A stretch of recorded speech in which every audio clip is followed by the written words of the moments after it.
Ya tenemos a nuestro invitado, el profesor universitario de la Universidad de Carabobo, Carlos Ñáñez, que está con nosotros para hablar, profesor universitario, del tema económico en la Universidad de Carabobo, para hablar del tema, el decreto de emergencia económica nacional, por qué en este momento, para decirlo de alguna forma, está la palestra o por qué se le da de nuevo esta importante misión al presidente de la República, Nicolás Maduro. ¿Ya tengo al invitado? Se cayó.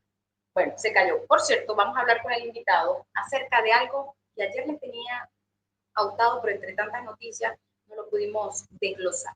El decreto de emergencia económica nacional ofrece trato especial a los venezolanos que regresan y quieran invertir. Ampliamos esta información que la recogemos del portal noticialdia.com y que le vamos a hacer a nuestro invitado. El decreto de emergencia económica nacional contempla en uno de los artículos una materia que consiste en adoptar medidas para estimular la inversión nacional e internacional en beneficio del desarrollo del aparato productivo. Es muy importante abrir las compuertas, dijo acá el presidente, es muy importante abrir las compuertas a nuevas fuentes de inversión.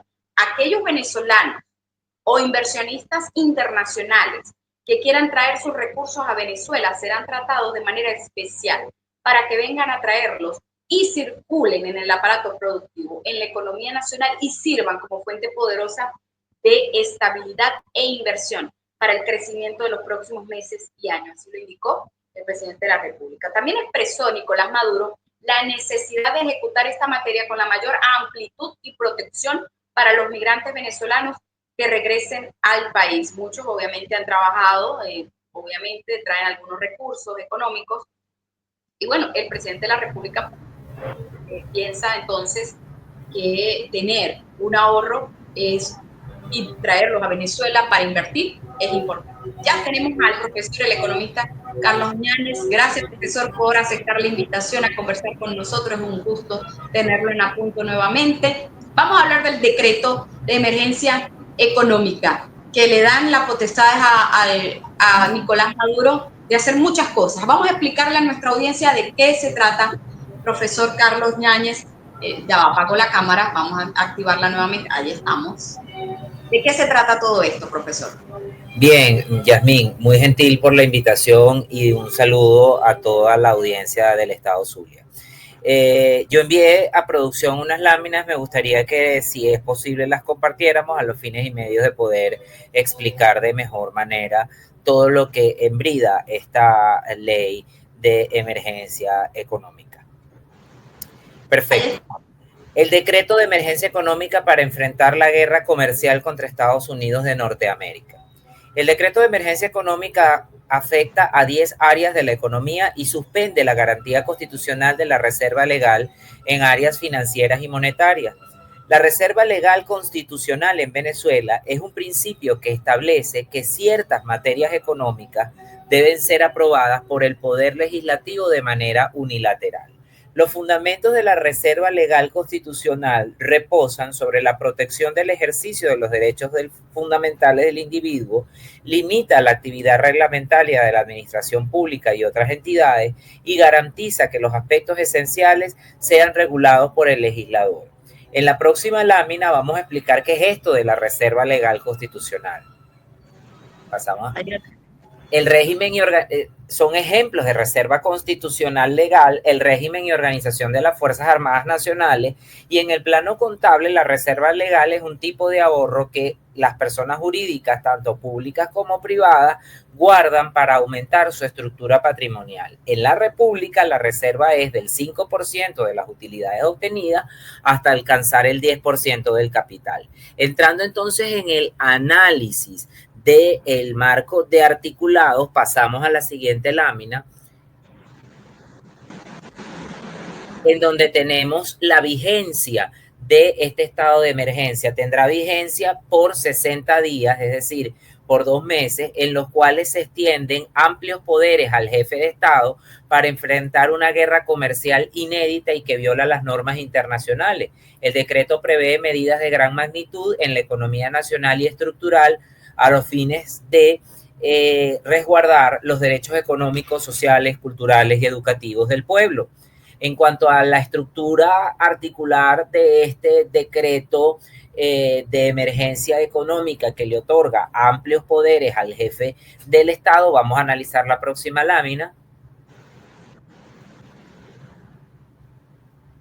Nos encontramos con el artículo 1 que le permite dictar regulaciones excepcionales y transitorias que resulten necesarias para restablecer los equilibrios económicos, y aquí, estimada, la redacción es muy difusa en cuanto al espectro de acción de este decreto. En el artículo 2 suspende con carácter general el cobro de tributos nacionales, estadales, municipales, así como los trámites administrativos a fin de proteger el aparato productivo nacional. Ello es incongruente con el criterio de autonomía regional y municipal y con el precepto de la fuente de financiamiento básica del Estado, que los tributos son una fuente básica de financiamiento. En el artículo 3 concentra en el Tesoro Nacional la recaudación de tasas y contribuciones creadas por leyes y de redirección de esos recursos disponibles a los fondos existentes desde hoy, es decir, desde el día de ayer, 8/4 del 2025, establece mecanismos extraordinarios para combatir la evasión y la elusión fiscal. Esto colide entonces con el artículo 2, en donde se levantaban todos los tributos. El artículo 5 suspende las exenciones tributarias y procede a su contribución. Colide con el artículo 2, es decir, choca con el artículo 2 que me habla del levantamiento de los tributos. El artículo 6 establece mecanismos y porcentajes de compra de producción nacional para favorecer la sustitución de importaciones, quedando supeditada o prohibida la importación en todos los sectores y rubros de la actividad económica. La sustitución de importaciones es un modelo anacrónico y fracasado en América Latina en general y en Venezuela en particular, porque nunca se llegó al estadio de sustitución tecnológica, sino a la compra de productos importados terminados. Vamos a seguir en el análisis de los artículos porque son 10 artículos. En el artículo 7, adoptar medidas para estimular la inversión nacional e internacional en beneficio del aparato productivo nacional, así como las exportaciones de rubros no tradicionales, generando fuentes de empleo y divisa. Este artículo es incompatible con los 6 artículos anteriores, porque en los 6 artículos anteriores se plantean procesos de proteccionismo y de control y de poder extraordinario al Estado que son incongruentes con la inversión. El artículo 8 autoriza las contrataciones necesarias para garantizar los derechos de la población. Me imagino que será evitando el trámite de que los proveedores estén inscritos en el Servicio Nacional de Contrataciones. El artículo 9 autoriza erogaciones con cargo al presupuesto público nacional que no hayan sido previstas en dicho presupuesto. Instaurar los mecanismos del CLAP. El propio Nicolás Maduro decía que era lo que habían hecho en 2016, 2017 y 2018. El CLAP y toda su estructura fue denunciada por la ONU como un mecanismo de control político y social por la alta comisionada de derechos humanos de la ONU, la doctora Michelle Bachelet. Y el artículo 10 dicta normas excepcionales sin autorización de poder político alguno que autoricen el crédito público. Si vamos a la lámina que sigue a esta, vamos a encontrar cómo las fallas de base siguen estando presentes en la economía venezolana. Esto fue al día de ayer. El dólar paralelo cerró en 104,25%, el dólar oficial cerró en 74,28% y existe una brecha cambiaria del 40,48%. En la próxima lámina podemos observar cómo el financiamiento a Petróleos de Venezuela en esta senda, que es una constante que empieza con 402.000 millones de bolívares, se mantiene casi que constante, es casi que horizontal, pero ese financiamiento desde bancos centrales hasta Petróleos de Venezuela se obtiene de la especulación de la brecha entre el tipo de cambio paralelo y el tipo y su contraparte oficial. De acuerdo al último corte del Banco Central de Venezuela, el monto de financiamiento del órgano monetario a Petróleos de Venezuela era de 6.324 millones de dólares, 402,03% de la base monetaria y 60,91% de las reservas internacionales, con una variación de 54,76%, mayor financiamiento que el último corte dado en 2024.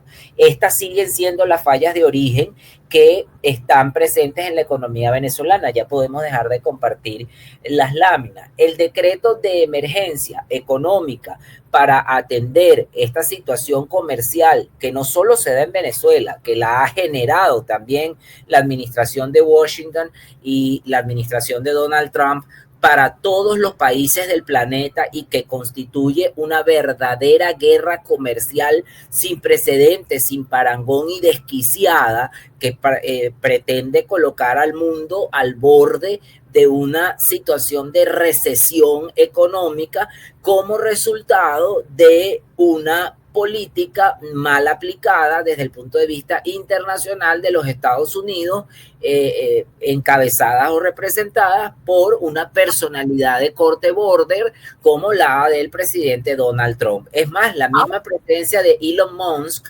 coloca en interdicción la estabilidad y la seguridad de este gobierno norteamericano o del gobierno norteamericano en cuanto al tratamiento de migrantes y ahora en cuanto al tratamiento comercial. Por ejemplo, escucho. Ok. Profe, una pregunta que nos hace la audiencia por acá, para que usted no la responda, dice, lo que no controlan es el gasto público, disciplina fiscal, menos son utilizados como un control persuasivo coercitivo. Bueno, le escribe así Iris Muchacho, pero también escriben por acá, pero si se habla de los 3 niveles de gobierno, quiere decir que el IVA, el impuesto sobre la renta, también entra en esa suspensión, pero son los principales tributos que recauda el CENIAT. Es como una paralización. Explícanos brevemente este tema. Ahí era donde cuando yo preparé las láminas les colocaba unos paréntesis y decía incongruente con el artículo 2, incongruente con el artículo 2, porque si están suspendiendo de facto toda la recaudación tributaria en los 3 niveles de gobierno, nacional, estatal y municipal, bueno, vámonos al primer nivel, que es el nivel nacional. Se van a quedar sin recursos para poder atender el gasto público, de manera el gasto público reproductivo, lo que se llama gasto público productivo en términos de sistema de salud, sistema de educación, de servicios públicos, que son un desastre en la República. Bueno, se va a quedar el Estado sin fuentes viables de financiamiento. Esa es la respuesta a la guerra a la guerra arancelaria o a la aplicación de aranceles que, insisto, son un exceso desde los Estados Unidos en términos de su primitiva manera de ejercer con la administración de Donald Trump, porque hay que hacer la salvedad, la política comercial con el resto del mundo, pero es que la respuesta que estamos dando nosotros es una respuesta errada, porque nos estamos haciendo daño a nosotros mismos. Habría que esperar, Yasmín, la Gaceta, para ver si la redacción de la Gaceta es mucho más clara que la redacción que se obtiene de las declaraciones de Nicolás Maduro, porque a simple vista lo que dice el oyente es cierto. Entonces el impuesto al valor agregado, el impuesto sobre la renta, el impuesto a las pensiones, el impuesto de protección a las pensiones, el IGTF, quedan suspendidos. Entonces la economía se paraliza por 60 días. Yo quiero que eso nos expliquen para poder analizar. Ahora, también nos tienen que explicar lo de la sustitución de o prohibición de importaciones, porque esto es un país que consume el 80% de lo que consume es importado. Yo diría que un 90% de lo que se consume es importado. Entonces, vamos a volver a 2016 con la escasez. Te escucho, Yasmín. Que por cierto, profe, es importante destacar que este decreto de emergencia económica ya se ha firmado anteriormente, hace muchos años atrás, 2016, 2020, 2021, y quiero su opinión, pero eso lo vamos a compartir a nuestra audiencia en la próxima parte porque tenemos que ir a comerciales. ¿De qué ha servido para la economía venezolana el decreto, los decretos, que en plural porque se han firmado muchos, pero eso me lo deja, profe, para la próxima parte. Estamos conversando con el profesor Carlos Ñáñez, el profesor universitario de Economía de la Universidad de Carabobo. Ya regresamos.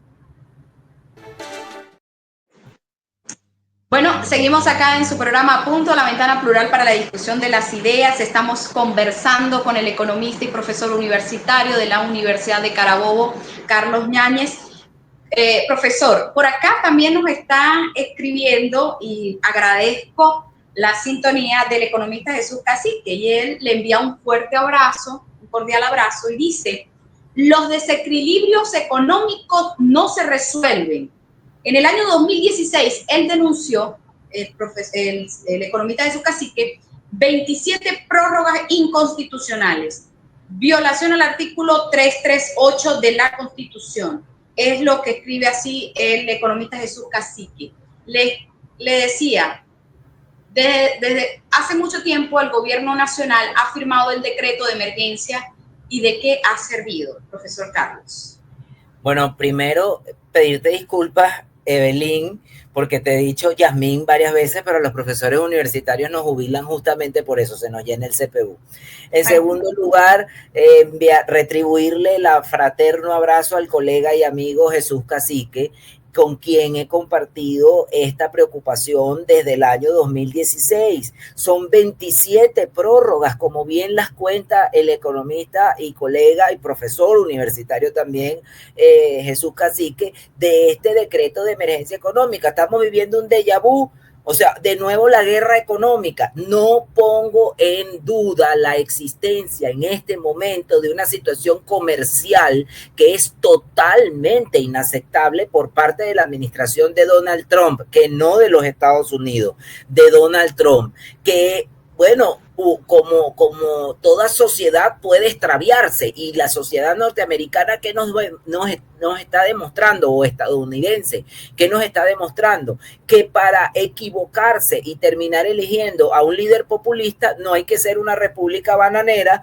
no hay que ser una economía emergente, ni hay que ser un país tropical. Puede ocurrir en una economía como y en una sociedad como la norteamericana, y es que lamentablemente quienes hoy se escandalizan de la postura de Donald Trump compartían la afinidad electiva de las formas de Donald Trump para el ejercicio del poder, es decir, eran xenófobos, eran racistas, tenían una postura de una supremacía de los Estados Unidos, y ahí está la respuesta, no solo de Venezuela. Por ejemplo, la respuesta de China es una respuesta inteligente. Usted me coloca aranceles de 120%, yo le coloco aranceles de 85% y me asocio con un país con el cual no tengo afinidad, Evelyn, que es China, porque así es Japón, así lo hizo China con Japón y Corea del Sur, y crearon una zona económica especial para contener a los Estados Unidos. Ahora no, este decreto que parece que lo sacaron, le quitaron el polvo, y como dicen ustedes los periodistas, volvieron a reescribir sobre lo que ya estaba escrito, le pusieron puntos, comas y virgulillas a lo que ya estaba escrito del 2016, porque es que es exacto, y a quien termina afectando es a el pueblo en común y en general. Porque ¿cómo lo afecta, profe? ¿Cómo lo afecta? Bueno, nos sumen incertidumbre, Evelyn, porque no sabemos que si tenemos o no que pagar impuestos. Las alcaldías y gobernaciones entrarán en quiebra y ahí trabajan personas, entonces habrá más pobreza. Esos saldos ociosos en bolívares que las personas jurídicas, los comerciantes y los empresarios disponían para el pago de tributos, ¿a dónde irán, Evelyn? Al mercado cambiario. Ese dinero que ya no se utiliza para pagar el impuesto por actividades económicas, para pagar el impuesto al valor agregado, para pagar el impuesto a grandes transacciones y para pagar el IPP, lo va a utilizar el comerciante y el empresario, que son sobrevivientes, porque como vio la brecha entre el dólar paralelo y el dólar oficial es de 40 puntos, bueno, la van a utilizar para comprar dólares, y eso evidentemente afecta aún más la depreciación del tipo de cambio, produce pobreza y, como vimos, también aumenta la inflación. Cifras extraoficiales ya la colocan en 117 puntos porcentuales, y de seguir esta situación va a ocurrir lo que manifestaba el doctor José Guerra en una de sus intervenciones en los medios de comunicación. Podemos terminar con una inflación de 200 puntos porcentuales, y el dólar puede ubicarse a finales de este mes no de este año, porque ya las proyecciones no las podemos hacer anuales, sino mensuales, el oficial en 80 bolívares y el paralelo entre 100 a 108 bolívares por dólar. Ayer lo tuvimos en la mañana 106 bolívares por dólar, está a 104 bolívares por dólar, es demasiado costoso para que la economía funcione. Y con relación a la suspensión de facto de la reserva legal constitucional, entonces se paraliza la actividad económica de la República. ¿Quiénes terminamos pagando? ¿O quién termina pagando? Eso que el decreto llama el pueblo que intentan proteger. Ahora, profesor, recordamos que estamos conversando con el profesor Carlos Ñáñez, economista. A ver, el presidente de la República, Nicolás Maduro, cuando hablaron del tema arancelario no le tomó mucha importancia, venía con su discurso de si nos importa, no nos importa, nosotros podemos producir, nosotros podemos incentivar la producción acá en Venezuela. Ahora el presidente de la República, Nicolás Maduro, tiene la potestad de hacer y de resolver, según ellos, la emergencia económica que vive nuestro país. Pero está pidiendo a los venezolanos que regresan, muchos deportados de los Estados Unidos, o regresan de España, de Argentina, de Colombia, los que regresen, que inviertan en nuestro país, que inviertan en Venezuela.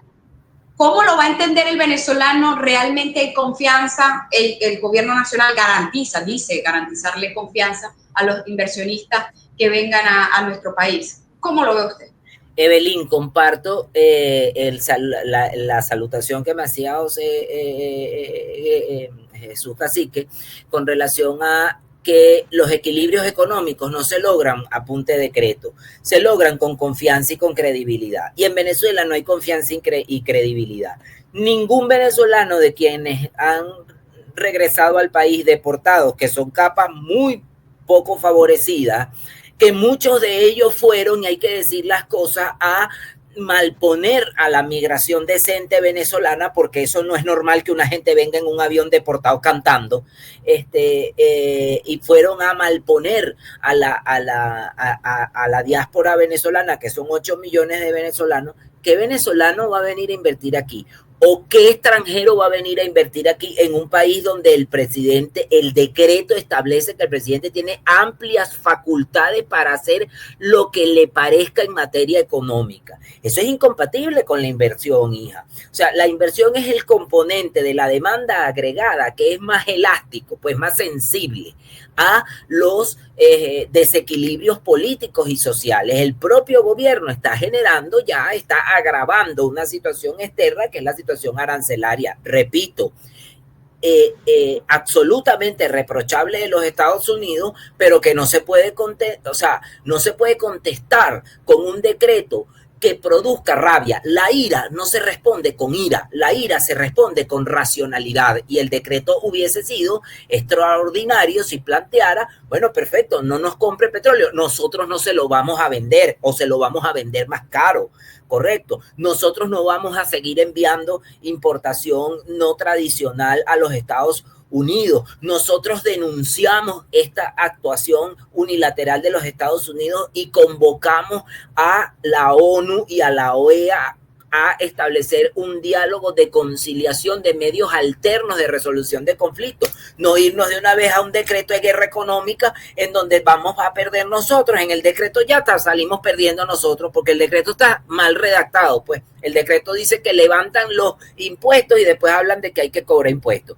Dicen que hay exoneraciones de impuestos, pero en el artículo 2 me dice que van a eliminar los impuestos. Entonces, bueno, el concepto del Estado venezolano, que es un Estado descentralizado y federal, queda deshecha la descentralización. Las alcaldías van a quebrar, las gobernaciones van a quebrar, el Estado-nación va a quebrar, porque ¿de dónde son las fuentes de ingreso? Es que parece que el presidente de la República no tiene asesores económicos. Las fuentes de ingreso del libro con que se aprende política fiscal y política monetaria en la universidad, que es de Alvin y Hansen, que se llama Política Fiscal y Monetaria, establece 3 fuentes de ingresos: los impuestos, los préstamos desde el Banco Central y los préstamos que recibe de los ciudadanos el gobierno, préstamos a través de la inflación o de las metas inflacionarias que son más altas que las expectativas de inflación. Esas son las vías de financiamiento del gobierno, ese préstamo que recibe cuando uno le compra un bono al gobierno. ¿Quién le va a comprar un bono a este gobierno? Nadie. ¿Quién va a invertir en este país? Nadie. Aparte, el decreto es prorrogable y, como lo contaba muy bien el colega Jesús, nosotros contamos 27 prórrogas de aquel decreto de emergencia económica en 2014. Nosotros vivimos del 2014 al 2018 en emergencia económica. Claro. Ahora, profesor, me escriben por acá. El pago de los trimestres para vehículos queda entonces, no se van a pagar los trimestres de vehículos, pregunta acá el señor Rafael Antonio. De facto no, quedan suspendidos. Ahora hay que esperar la publicación de la Gaceta, pero te digo algo, Evelyn, en este país también hay un antecedente de que muchas leyes no se llevan a la Gaceta oficial, porque estamos acostumbrados a eso, a mandar a golpe y porrazo. Entonces puede ser que no se lleve a Gaceta oficial y la gente entienda que no paga los trimestres, y al no pagar los trimestres no solamente está incumpliendo, sino que no le está ingresando a el Estado local, a la alcaldía, el ingreso suficiente para poder sostener sus gastos operativos. Quiero también llamar a la calma a los trabajadores de alcaldías y gobernaciones. Ya esos ingresos de sus salarios están contenidos en el presupuesto 2025 que se sancionó en el mes de diciembre del 2024. Es decir, a nadie se le va a bajar el sueldo ni se le va a dejar de pagar. Lo que sí no va a haber son ajustes salariales ni ningún tipo de bonificación distinta a la del salario. Pero los trabajadores, al menos por este año, van a tener su salario asegurado. Escucho, Evelyn. Por ejemplo, profesor, y por aquí nos hacían preguntas, no se detiene la inflación, es decir que el 1 de mayo nosotros no vamos, o los trabajadores no van a tener aumento de sueldo como normalmente se hacía hace muchos años, ¿no? Cuando se esperaba el 1 de mayo para el aumento de los... No van a tener aumentos de sueldo, porque ¿de dónde, mi niña? ¿De dónde? Entonces, bueno, en líneas generales, esto no va a mejorar la situación económica del país, no la va a mejorar. ¿Qué debe hacer el presidente Nicolás Maduro, profesor, ya para finalizar nuestra entrevista el día de hoy? Tener mayor grado de racionalidad, de prudencia, de mesura y entender de los errores vividos en 2016, 2017 y 2018, que parece que no aprendió nada.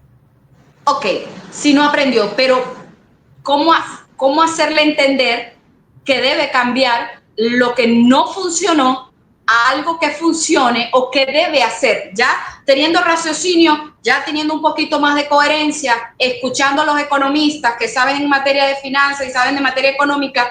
¿Qué le recomendaría usted al presidente de la República o al gobierno nacional, profesor? Que establezcan un diálogo, un proceso de diálogo. No hablan del diálogo y viven hablando del diálogo y del diálogo y del diálogo. Bueno, que establezcan un diálogo, un medio alterno de resolución de conflictos con los Estados Unidos, para no generar este decreto que es sesgado y que termina afectando a las capas menos favorecidas de la población. ¿Correcto? Este decreto, profesor, es por 2 meses. ¿Es probable que lo vuelvan a renovar? Va a ser renovado. O puede ser que se den cuenta de que el decreto es inviable y ojalá tengan la capacidad de revertirlo, que es lo que creo que va a ocurrir una vez se den cuenta que el decreto es inejecutable. Bueno, Evelyn, un placer. Muchas gracias, profesor. Saludos por cierto, a la gente del Zulia. Y discúlpame la digresión del nombre. No te preocupes, profesor, no se preocupe. Muchos saludos en TikTok, porque también estamos en la plataforma TikTok. Saludos para usted, profesor. Qué bueno. Sí, bueno, bastante claro. Me encantaría tenerlo de nuevo en nuestro programa en los próximos días. Ojalá cuando guste el país y entienda el gobierno nacional lo que tienen que hacer en materia económica. Ahí estábamos escuchando entonces al profesor Carlos Ñáñez, economista, profesor universitario de Carabobo, de la Universidad de Carabobo.